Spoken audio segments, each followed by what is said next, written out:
Welcome to Everything Co-op, bringing you information on how cooperatives can help improve your quality of life. This show is being sponsored by the National Co-op Bank, NCB.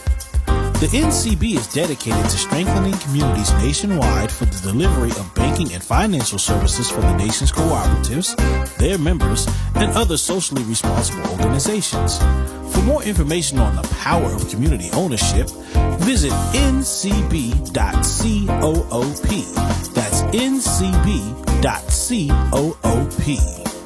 Now stay tuned for your host, Vernon Oakes. Good morning, everybody. This is Vernon Oakes. Welcome to Everything Co-op. This beautiful Thursday morning, and we are celebrating Hispanic Heritage Month this month. And we have Pablo DeFilippi on. He's the Senior Vice President at Inclusiv.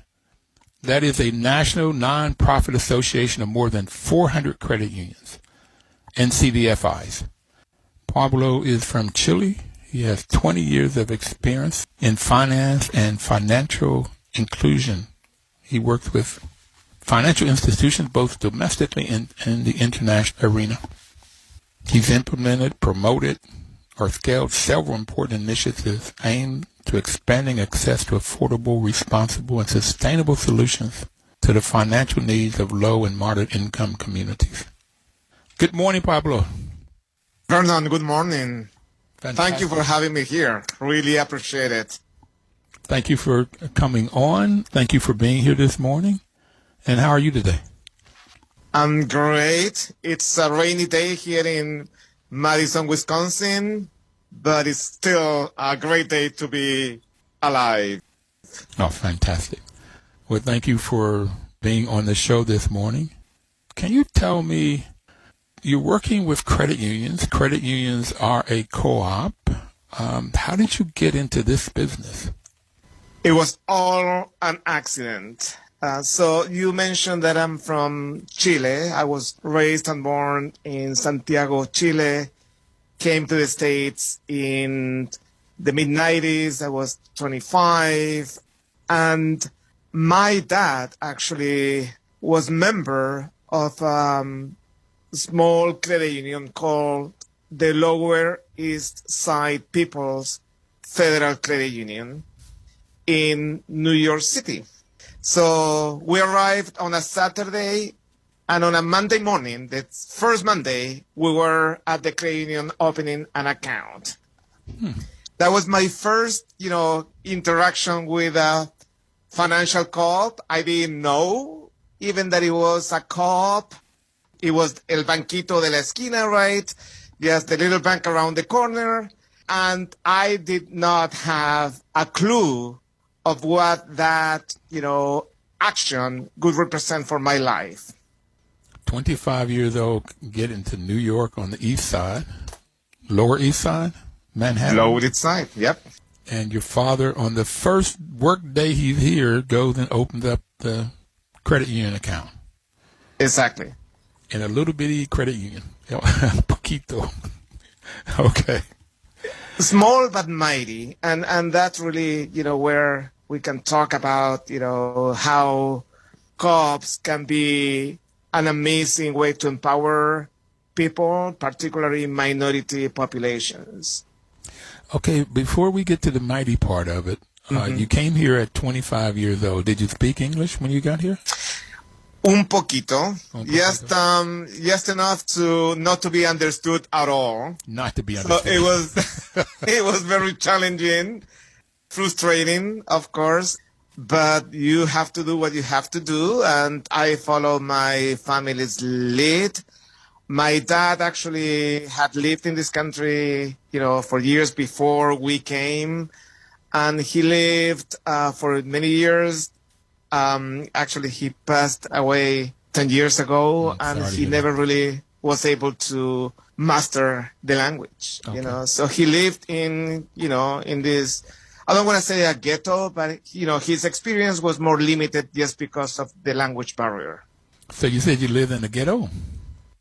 Well, I don't want to say that it's an expression to say that his experience was more limited because he couldn't really interact with some of the opportunities that, this country is supposed to be known for. Supposed to be known for. All right, I like that. So I lived 5 years in Puerto Rico. I did not learn the language. I knew enough not to be understood also and get my feelings hurt when I would try. But so I get that. I understand that. And I also understand what it's like to live in another culture where it's a different language and you want to belong. We want to be a part of it. So I'm glad you were able to. I hear just a poquito amount of accent in your voice, so you captured it. So let's talk about. But that accent is because I've lived in the Midwest for such a long time, so I apologize for that. Okay. So at 25, what kind of education had you had before you got here? I was a teacher, like you were, high school teacher in the inner city in Santiago. An amazing experience, taught me a lot. I thought I was the teacher, but I learned so much from my students and their communities. And that gave me some of the tools that I've been able to use in my career here in the U.S. Well, congratulations. That says you had education to be a teacher, formal education. But what I'm getting to is, did you learn anything about co-ops in your formal education? Because I did not. So let me give you some context. Okay. I lived in Chile for most of my, kind of conscious life in Chile was under a dictatorship. We had a military coup in Chile in 1973. We did have, before that coup, we had a pretty extensive cooperative system that was wiped out completely. So the word cooperativa in Chile would mean jail. So I was not aware whatsoever of what a cooperative business was all about. And that was one of my first kind of, wake-up calls, because from the outside, the U.S. is known for, like, this is the land of the self-made man, this is the land of capitalism. And then you come here and you discover this amazing network of cooperative businesses, and how is this possible? It's such a contradiction that we have this here when, from the outside, the characterization of this country is that it's all about corporations and that it's all about the person, the individual, not the community. So I got it. I just summarized it. I call it the John Wayne syndrome, because in all of his movies, he was the guy. He did everything. Yes. Not taking into consideration when it was a war movie, he had a lot of people behind him. He didn't do anything. Even if it was a cowboy and western, and there was always other people that were there working for him, but it was always pictured that he was the guy. He did it. The John Wayne syndrome, pick yourself up by your own bootstraps kind of stuff. And you say, yep, I don't have any boots. How can I pick myself up by my own bootstraps? But if we put our pennies together, we can buy somebody a pair of boots, and then we all work together and buy somebody else a pair of boots. By working together, we can overcome the poverty that we find ourselves in, whether you call it a ghetto or in Bluefield. I was on top of a mountain. That's where I grew up. I grew up in Bluefield, West Virginia. Poor blacks, poor whites, we all, together. But we didn't work together for the most part. So, yeah, I got it. Okay, sir, you did not learn about co-ops in Chile. There was a dictator. The word cooperativo would have been go to jail. So it wasn't that bad here, but it would seem like it was almost that bad. It was stipend. And I've heard some reasons why. But at any rate, I didn't learn anything about it. And I have, undergrad degrees, a master's in math, and an MBA. I never heard anything about cooperativos. Nada.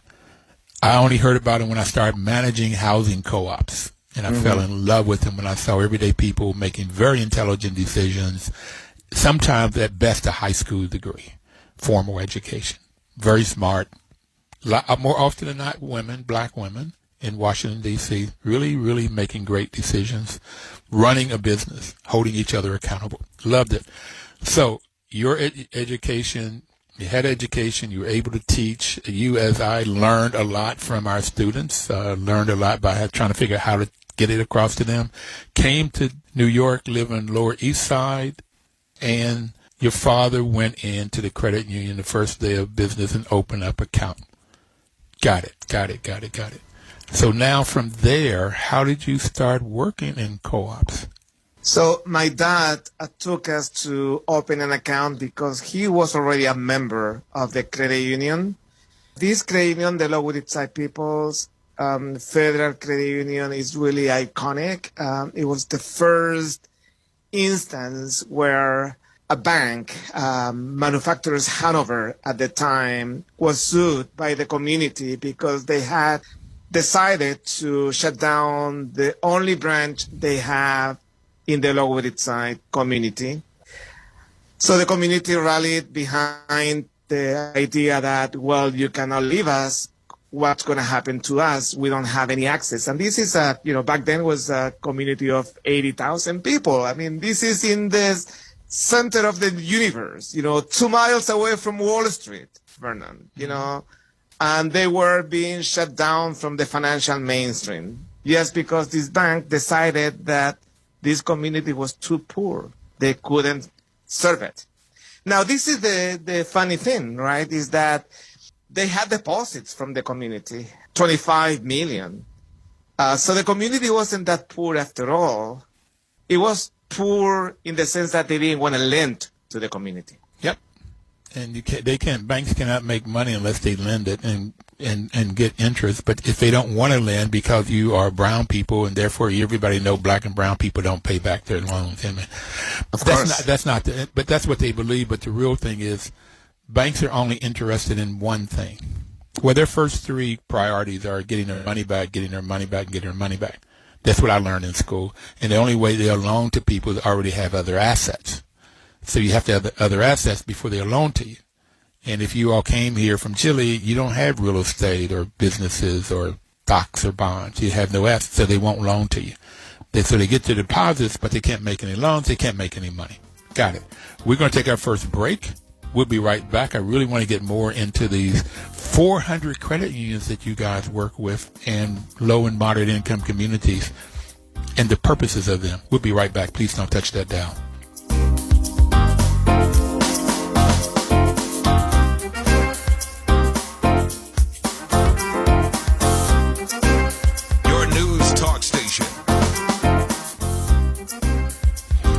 Welcome back, everybody.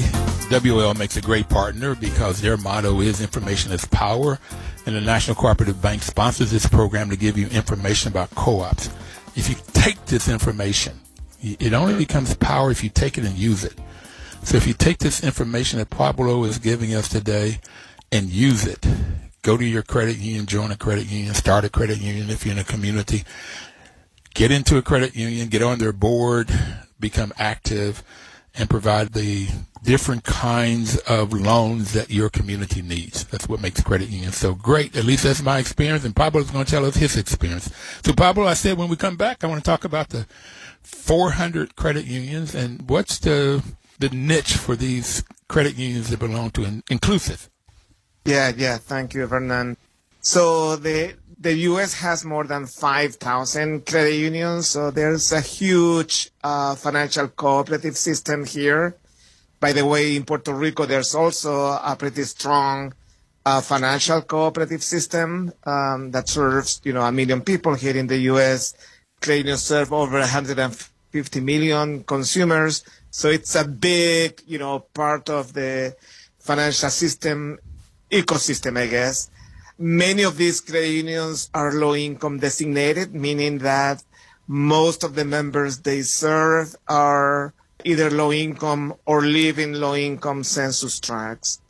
So that on itself tells you that as a system, credit unions are serving a segment of the population that is not served by mainstream financial institutions, right? Now, within that, landscape, we work with, a segment of institutions that are what we call community development credit unions. And those are institutions that are looking at serving the community, not only from the consumer's perspective, but also looking at, the micro and small business owners. They're looking at, affordable housing opportunities. So our network has around actually over 400 community development credit unions. They are CDF5 certified, which is a certification by the U.S. Treasury Department. That means that they're serving or actually deploying 60% of the lending in target populations and communities. 60% of their loans. Of their lending, yes. Of their lending is for low-income populations. The question I was talking about earlier with banks, and I thought I was going to be a banker or an accountant when I was in graduate school for my business, because I figure out bankers, they handle money and they seem like they were able to figure out how to keep some of it, not stealing, but how to invest it or how to do things to keep money, to make money. But they would not loan to low-income folks for the reason that I just said, both racism and there was no assets. But how do you all make the loans then if there's still no assets? And how do you make loans to co-ops because there's no individual that you can attach it to? There's a group of people that own it. So couple of things. Number one is that this misconception that low-income people don't have assets. There is money in low-income communities, right? So that's number one. That money oftentimes is liquid, right? Is cash. But there is money, and there are assets in these communities. And the issue is more than anything for a financial institution to really understand how to mitigate those perceived risks in these communities. Our members are able to deploy 60%, and that's the floor, 60% of their loans in these targeted markets, because they have built a business model that is built on financial inclusion, built on understanding that lending, can go deeper in communities, and it can have a much bigger impact. And to understand that a car loan is not just a car loan for people to go on a nice trip. In many communities, you don't have a car, you don't have a job. So let's really think about that, that these are tools, and these tools have been left out of reach for so many. I mean, one of the things that I was really blown away, when I came to this country, and it still hurts, is to see how many people are outside the financial mainstream. The FDIC does a survey every 2 years, and we're talking about millions of people. 40 million people who are unbanked, 70 million people who are underbanked, and then you have more than 100 million who have issues with their credit scores, and therefore are deemed to be unbankable or not credit worth it. How many was it? Over 100 million who are in that situation. And then if you add all the issues around, the pandemic and, systemic racism, you have a lot of people who are subject to income volatility. So all these factors, mean that people don't fit in the box anymore, in the lending box, right? So we have, as, credit unions, especially if we are serving these communities, we have to understand to change that credit box so we can get people in, not leave them out. And that's really what makes these institutions that work in our network so critically important. This is fascinating, Pablo. So you had just said that the credit union have 150 million. I have the U.S. population is about 340 million. So that's 45% of the population belongs to credit unions. Now, that's 45%. If most of those are adults, it may be a higher percentage of the adults are in credit unions. And you got 40 million unbanked. That means that they don't have checking account. They don't have a deposit. They might go to one of these instant credit or check cashing places, and they may pay 400% interest off their money to do this. And so they're constantly poor, constantly losing income as opposed to gaining and increasing. So you have all of this stuff against the poor, all of this stuff that you just talked about, unbanked, underbanked, huge credit score, because if you don't have a lot of income, you may not pay your phone bill in time or your cable bill in time or all of those things. And so therefore, it's amazing to me. I think the credit score is another conversation one day, Pablo, but I have it that the credit score is racist itself. Okay. On itself, yes, absolutely. It's totally against somebody that's poor. I have had an 800 credit score. I get one ding. I'm late 30 days, and it'll drop at 150 points. And I said, of all of the things, and that's when I started watching it. And as I said, I was a property manager managing housing co-ops. It was amazing to me. Somebody come in with no credit. They pay everything on time, and they got a 450 or 550 credit score. I'm saying in my mind, you got an 850. You're the highest credit person I want to talk to. You living life with no credit. I love you. And you pay your rent on time. So yeah, the credit score is against poor people, Black, brown, Native people, and the whole credit system. So now you come in, you credit unions, and you change the box. Can you tell me what is in your box? If I come in and I make $15 an hour and I want to borrow money to buy a 5-year-old car, because I go out and home health care, so I've got to be able to drive to get to these homes because I go to 3 different homes a week. So I need a car for my work. How do $18 an hour, say? Because I'm in a co-op. I'm in a co-op home health care, so I pay a little bit more. So we have credit unions that have specific programs that are called Wheels to Work type of programs, where it's not just about the financing. So let's just examine this issue specifically, right? So this is the issue with used car buying. It's not just that you don't have the financing to get it at an affordable rate. It's also that the options to buy those cars are so limited that you're likely to be in a bad situation where you're sold a car that is not a good vehicle that will break down. So this is the issue, right? So Okay, hold a bit, Papa. So you're in a bad situation because you don't have the money. You can go out and get a loan, and you get scammed. Okay. Exactly. You get scammed. Exactly. Okay. Not only that, but then you get penalized because, the car breaks down, and then you cannot go to work. You lose your job, and what happens? You can't pay the loan back. And why would you pay it back if the car broke down?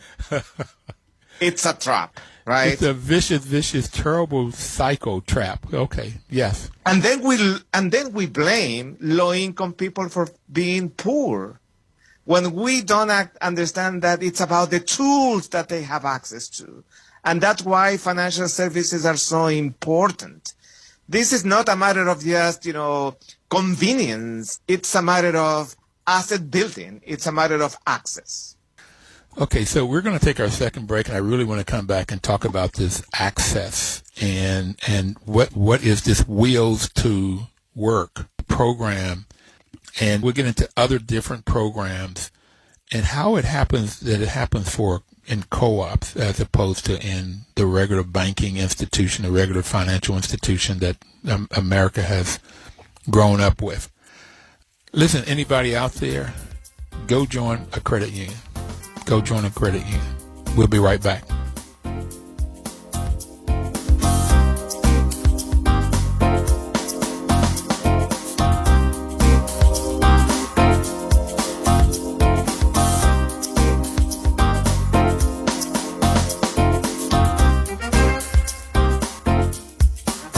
Welcome back, everybody. This is Vernon Oaks, and the program is Everything Co-op.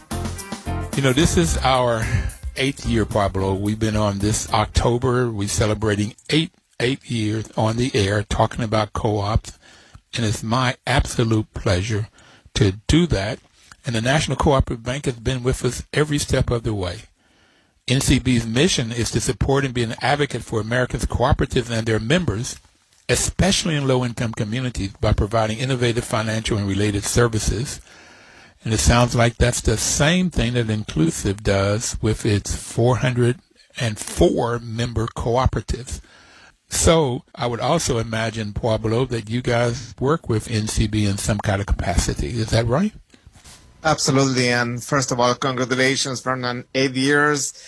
That's fantastic. I think one of the challenges of cooperatives is that we don't talk to each other. We have to do more of that. And yes, NCB has been an amazing partner of Inclusiv. We've done a lot of work around injecting capital into mission-driven credit unions. They also helped us in an initiative in Puerto Rico that we started in 2018 that has resulted in more than $60 million in resources going to financial co-ops in the island. Fantastic. So now I want to get back to, we were talking about Wheels to Work and any other programs that's aimed at helping everyday low income, perhaps even poverty people get advanced. Can you tell me more about that and how you changed the box for financial? So technology has been a big, enabler of inclusion and also the biggest disenabler of inclusion because, lending decisions has been pushed to algorithms that make things, black or white, right? Either you fit in the box or you don't. And a lot of that is driven by credit scores. So our members, especially those that are doing this type of programs where, let's just innovate here. And part of the innovation is really kind of go back to basics, right? I talk about like getting back to the future in the sense that sometimes, complexity is the enemy of good. We can be simpler and at the same time more accessible. And part of this is just having this, kind of one-on-one conversations with borrowers, understanding their situation, looking at, the context of the communities where they live and not just, assigning risk just because you don't know these people. And let's talk about risk because who designs these programs? These programs, these tools are designed by people who've never been on the other side of the equation, right? Okay, Who've never been. Go ahead. Who've never been, in need or denied of a loan. So. Oh, wait a minute. Okay, so let me make sure I get this because I got the equation and I'm not clear on it. Mm-hmm. So people in financial institutions, banks that are normal are designing programs and they have never had bad credit or they have never been denied a loan. And so they design their loans for buying computers, buying cars, buying houses for people like themselves. Exactly. Okay, got you. Now. Exactly. Okay. That's where racial, systemic racism comes into place here because, if the systems are not really designed with, the populations that have been left out, then how are they going to really meet their needs? They don't, right? And that's why we have, if you look at who's unbanked or who's underbanked in the U.S., they're going to be predominantly minority people, right? Blacks, Latinos, Native Americans, immigrants, So we're casting away a huge segment of our society just because they don't fit these traditional, underwriting systems. And we have proven, Vernon, that this is possible, that, a credit union can, in fact, not only go deeper in communities, but by doing so, increase their impact, but also even become more profitable, And this is not an either-or question. There's, a clear mandate that we have to be sustainable, but there's no contradiction between being sustainable and also responsible. Oh. To the consumer. We want to build wealth in our communities, and that's why credit unions and co-ops in general are such an important part of the solution because we are not isolated from communities where we operate. Our future depends on the future of those communities. So we're not going to do like what that bank did, okay, I can make money here, I'm going to just close down this branch. If we cannot close down a branch because if we do, we're out of business. So our destiny is connected with the destiny of that community. And therefore, you must create products, loans, that meet the needs of those community members who may or may not have. You said they may have income as an asset, but they may not have a balance sheet that has stocks, bonds, and real estate, may not own a home, may not have the stuff that the normal institutions look for, because they want it. Yes. They're only interested in one thing: getting their money back, getting their money back, and getting their money back. So they look for the things that they produce. You say the people that make up these products are people who've never had a bad credit score and never have been denied a loan. So they don't even understand it. And therefore they won't create products that help our community, our people. Yeah, I got it. It's cool. It's neat. Because I've always wondered how you are able to do that and be very, very successful. Oh. It's possible. And it's not just one example. That tiny credit union that I mentioned at the beginning, it's now $100 million operation. So $100 million in New York City still makes you a tiny speck in the financial system universe. But, think about this. This is an institution that, against all odds, has not only survived, but has grown, has thriven, and has, empowered residents of that community to stay in that community. If anyone has been to the Lower East Side of Manhattan over the last 20 years, you can see that community has gentrified tremendously. So what means is that people get pushed out. Mm-hmm. So having access to a financial institution that is supporting you, that has your back, gives you that ability to stay and to claim and reclaim that ownership. I mean, we've built these communities, and now that they become trendy, we can't live in them anymore because we can afford them. Yep. Come on. Yep. Same thing happened in Los Angeles, Chicago, Washington, D.C., where my home is right now. But there's a group in L.A. called Downtown Crenshaw. They're trying to buy a 43-acre mall. They call it 40 acres in a mall as opposed to 40 acres in a mule.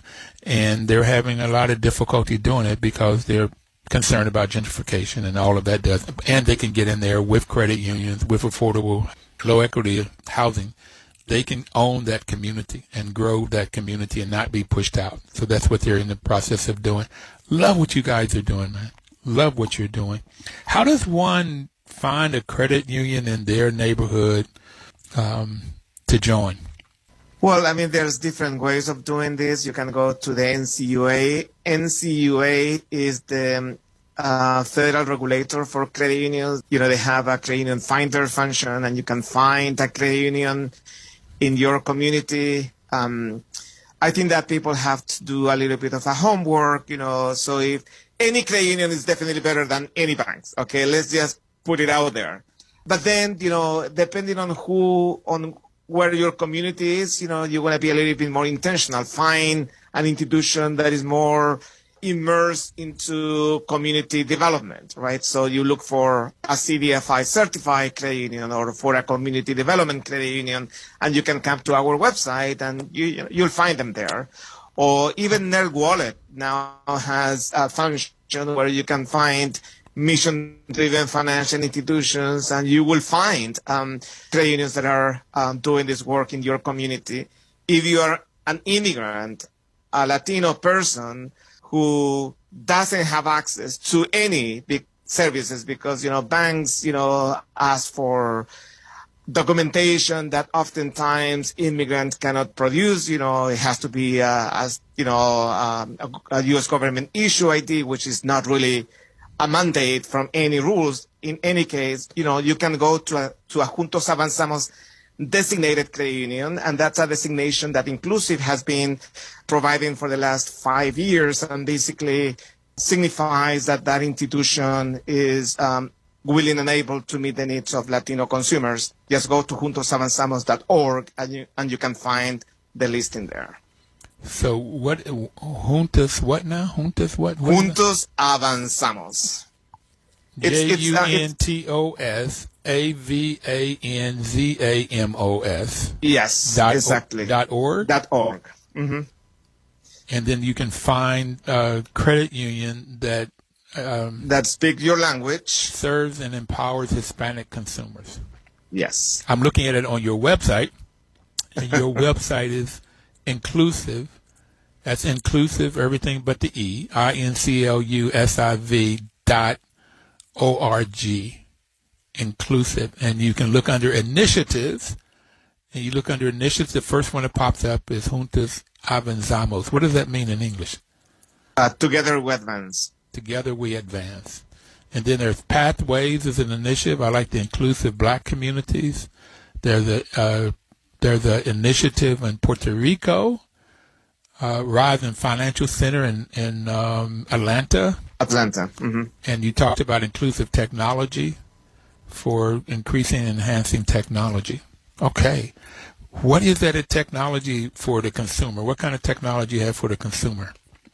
So again, if we go back to this conversation around who develops these tools, we're looking for technology solutions that don't discriminate against, color people, against people who don't have a credit history, against people who don't have a relationship with a financial institution. And so that's why at the beginning of the conversation, Vernon, I said that technology has been an amazing enabler, but also has been a big obstacle. I look at fintech and everyone is thinking this is the solution. And fintech is not a solution. It's another tool that can be used for good or for bad. And let's just talk about Facebook, right? Yes. Yes. Okay, we were talking about Wills to Work. I love it. Wills to Work. I'd like for you to think about other programs that credit unions provide for folks to help them to get, whether or not it is a checking account or a loan or totally. So a savings account, borrow for housing, all of these things. We only have a minute to go before our break, so you may want to get started, and we have to cut it off and get it on the other side. Yes. So on the checking account side, many credit unions have second chance accounts, and that allow for people to open accounts even if they have, records that they haven't, properly used their checking accounts with other institutions. And let me just say something about that. I believe that some of those check systems that financial institutions use, again, are designed, by people who've never been in these situations. A lot of people in low-income communities have issues with health. We'll be right back. That a lot of people have health, and that ends up affecting their credit and their credit accounts. We'll be right back. Please don't touch that dial.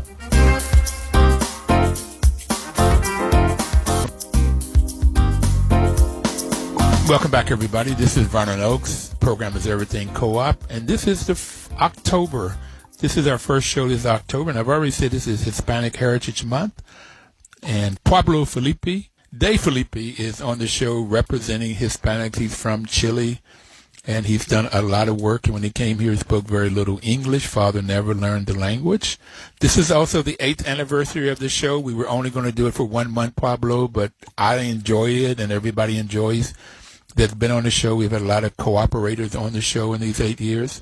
This is also Co-op Month. We were only going to do it for the month, that 8 years ago for Co-op Month. This month, NCBA has the Co-op Impact Conference, which is going on right now.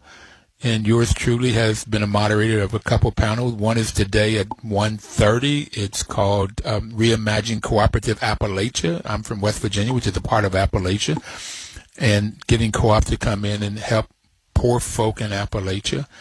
And it's my birthday. Today is my birthday, Pablo, so I really enjoy October. Co-ops and Vernon's birthday. So thank you for being on my birthday, Pablo. Oh, my God, Vernon. What an honor. Feliz cumpleaños. Happy birthday. It's, wow, talk about education, right? So you're really an amazing example for everyone, right? I mean, you're working here today on your birthday. But you're right. I think that the context of this, month is incredible. the cooperative movement really celebrating this, gathering in Washington, D.C. NCBA, it's a company, it's an organization that actually I worked for many years ago. I love what they do, and I think that we need to integrate more the different cooperative sectors. I think that we don't speak to each other enough. We have to do more of that, and this program, what you're doing, Vernon, helps do that. We need to connect the dots, and that's, an important part of the work. So congratulations both on the anniversary of the show, on your birthday, and also great that it's Hispanic Heritage Month. It's an important thing for us in Latinos and Hispanics, although I really believe that we shouldn't be celebrating Hispanic Heritage Month or Black History Month. This should be the whole year, right? I mean, we are this country. Yeah. I don't live here only 1 month out of the year. Well, same thing. November, we're going to celebrate Native American Month. Females are in March, Women's History Month. So, yeah, it ought to be all year long. And this is what I have that you all do at Inclusiv. You are celebrating those 404 co-ops that are looking for in ways of impacting low and moderate income communities, and I love it. Now, if you want to know about how you get information about this Impact Conference, go to ncba.coop, and right at the top you can hit Cooperative Impact Conference and get all of the information about it. It's very inexpensive. It's all virtual. You don't have to worry about COVID. Although today and tomorrow they are having some live pieces at the National Press Club, some live events. Representative Vilsap, Secretary of Ag, will be on Friday morning with Cornelius Blanding, the Executive Director of the Federation of Southern Co-ops, which are a lot of black co-ops in the South, 13 states in the South, that came together in 1967, Pablo, to fight racism mainly, and to put their tools together and work together, and then they created financial wealth is what you guys are doing also. I asked you to come back and talk about some of the programs that you're doing, and you talked about checking accounts and people having poor health. Yeah, so, systems are designed to track, failures, right? And they don't really track the context of those failures. So in low-income communities, people run into health issues. You don't have health insurance. So what do? You go to a hospital, and then you get a bill that is overpriced because the health system in this country doesn't work, and then you can pay it, right? So what happens? That gets on your record, which means that you cannot open a checking account anymore. You cannot have access to credit because that's on your record. So again, we were talking about penalizing people for being poor, penalizing people for not having the tools. And I shouldn't say that everyone runs into the same problems, but, it's a big factor in low-income communities, not having access to health, and that will impact their ability to access credit in their lives and will make it more expensive. Vernon, you talked about people having to use check casher places to, get their paychecks. That a person who does that every 2 weeks will pay over $1,000 a year just for cashing their checks. Yeah. And then they have to pay bills, right? So they're going to have to buy a money order or something else. That's going to be another $1,000 just to pay your bills. And these are things that most of us do without any cost. But if you're poor, if you're in a credit union, you have to pay. If you're in a credit union, exactly. you don't There's have to pay for not that. a cost. That's right. Yes. You have the access to the checking account, and you can pay your bills, online. So this is an issue. It's not just about convenience. It's about preserving wealth in these communities. Payday lenders and check casher places are not just the mom and pop shops that sometimes, their lobbyists like us to tell us. They are corporations that have built up, these stores all over the country, especially in low-income and minority communities. Well, and that's where they are. That's where they are. Yes. They extract wealth from our communities, and then these communities are poorer because of that. So we, credit unions and CoOps have an obligation and also an opportunity to step in and to make sure that we are providing that access and that we're giving people those tools that they need to function in society. Obligation and opportunity. I love it. Yes. Credit unions have that. Now, I have it that credit unions, being a co-op, it's owned and controlled by the people that uses the products. So the credit union, that little credit union that your father joined, took you down that first day you got back, was owned and controlled by the members. The members own that. Your father, as owning a credit account, was one of the members. And he had the ability, as you did when you joined it, to vote on the board. Who was going to be on the board? And the board made the policies so that the consumer, the person that uses that product, are the ones that eventually makes the products. And, Pablo, you could have run for the board, and so could your father have. This is what makes it, to me, the credit unions and the co-ops are so important and vital, because they are not only there for the community and have the opportunity and obligation to support their community, but it's owned by the community. It's run by the community. They set the policies up. So they're not profit motive. I have it that corporations, the ones that I learned about at Stanford for my MBA, were interested in three things that starts with a P. Profit, profit, profit. Where co-ops are interested in three things: people, planet, and profit. Profit third. They're interested in people first, the consumer, the community, producing products that satisfy those communities, and that's what makes them so important. And I love the stories that you're telling us about what co-ops, credit unions are doing.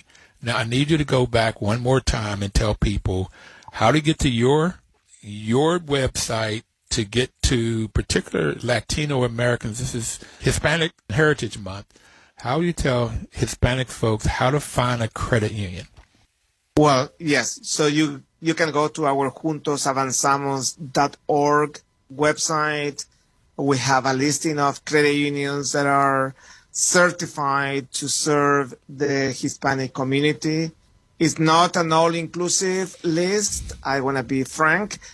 There are many credit unions out there that have understood the opportunity and at the same time the responsibility of serving new Americans.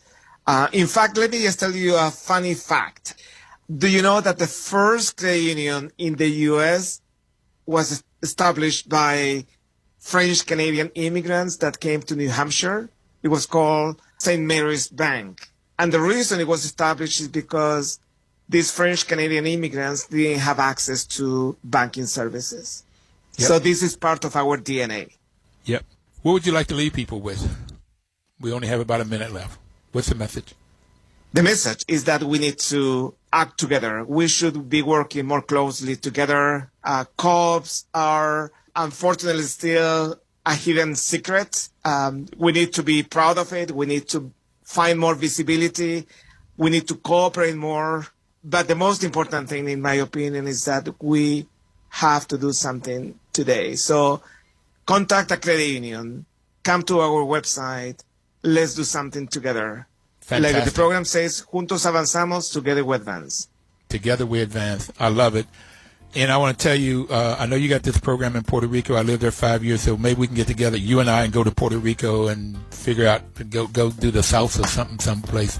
But I look forward to talking to you. Look forward to meeting you, and thank you so much for being on with us. Thank you, Vernon. Really appreciate it. And happy birthday again. Thank you, sir. And everybody else out there, live cooperatively. We'll see you next Thursday. Thank you.